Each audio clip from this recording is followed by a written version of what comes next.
So I'm here with Katherine, one of the tutors at MVC's Learning Center, and I'm Andrew Guevara.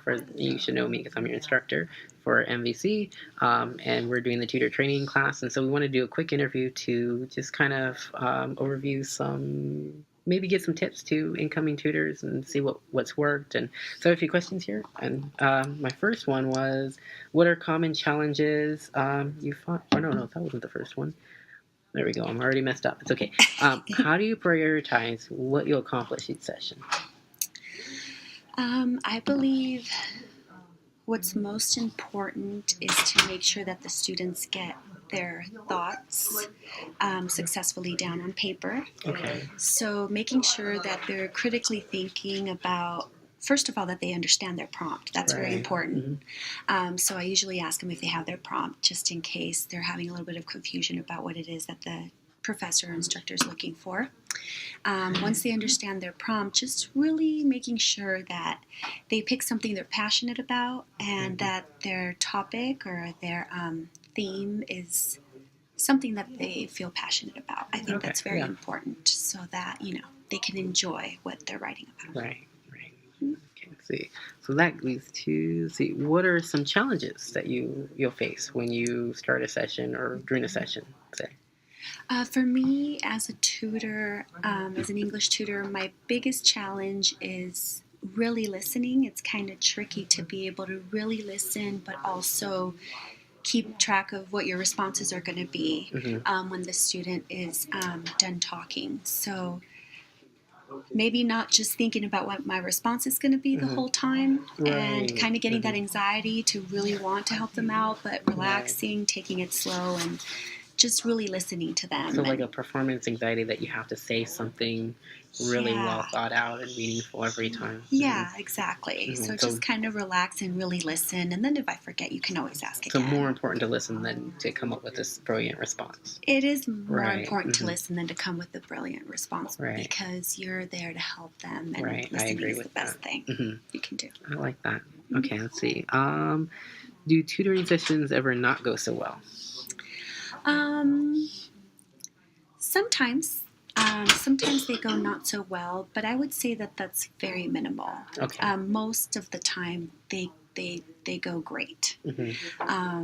Sometimes you do get some students, very few students, who might maybe not understand what a tutoring session is or how it works, and they might come in maybe expecting or thinking that you're maybe gonna like edit and maybe do the assignment a little bit or write a little bit for them or give them your thoughts for them to use. So that's when it becomes a little bit it doesn't go so well because very few students don't understand that I'm here to help you get your thoughts out, not so much just give you my thoughts. Right. So but other than that, once you explain that and they see that you're really there to help and you help them get going and thinking, then it's pretty smooth sailing from that. Yeah. Okay, let's see what else. Sorry about that. Okay, how do you typically begin a session? I introduce myself, of course.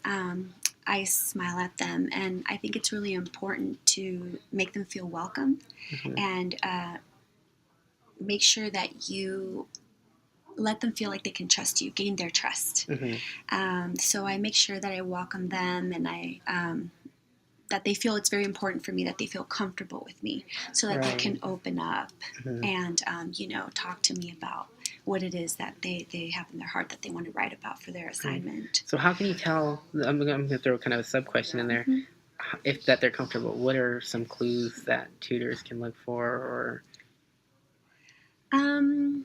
maybe that's a hard question. Yeah, it is. I think that it's harder for some students than others, and I think it's because of personality types. You can kind of tell when they're more quiet and more shy, and you can tell when some people get really nervous. It's hard for them to even look you in the eye. Because you don't know. It could be somebody's first tutoring session ever, or they could have come many times before. Yeah. And usually when it's the first time, everyone's scared. I was scared. Everybody gets scared the first time. So, that's how you could tell. Yeah, I agree.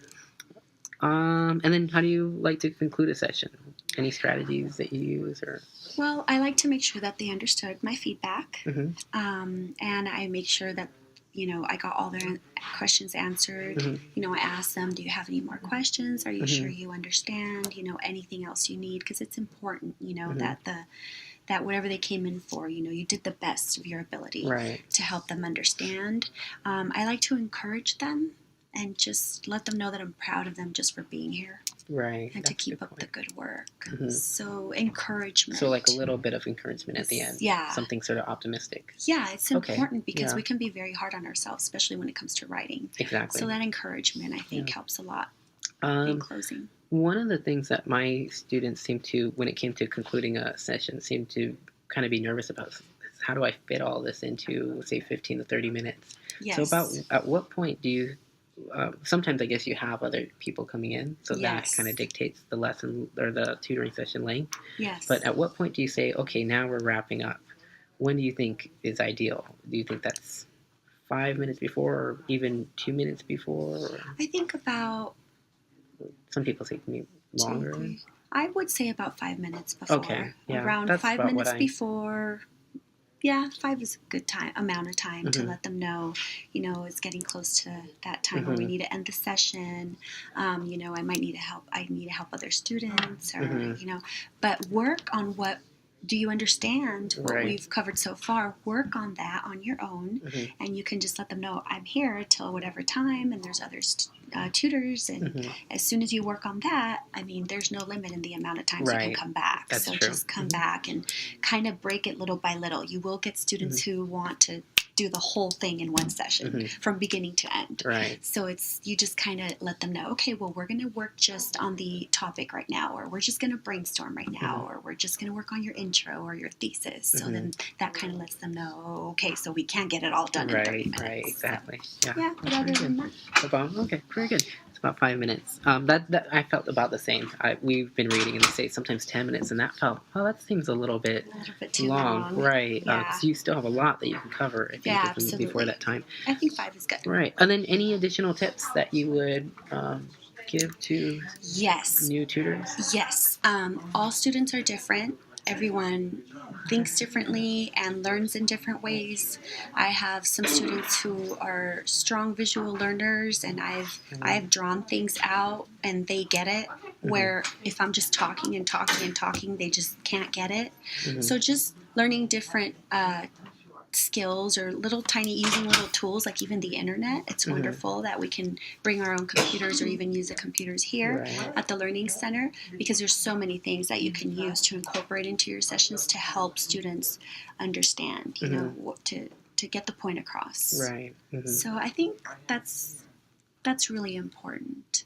Okay. Being sensitive and trying different strategies for different students, because different things work for different people. Right. All right. Well, so thank you so much, Katherine. You're welcome. And hopefully this was helpful. Yay. Bye.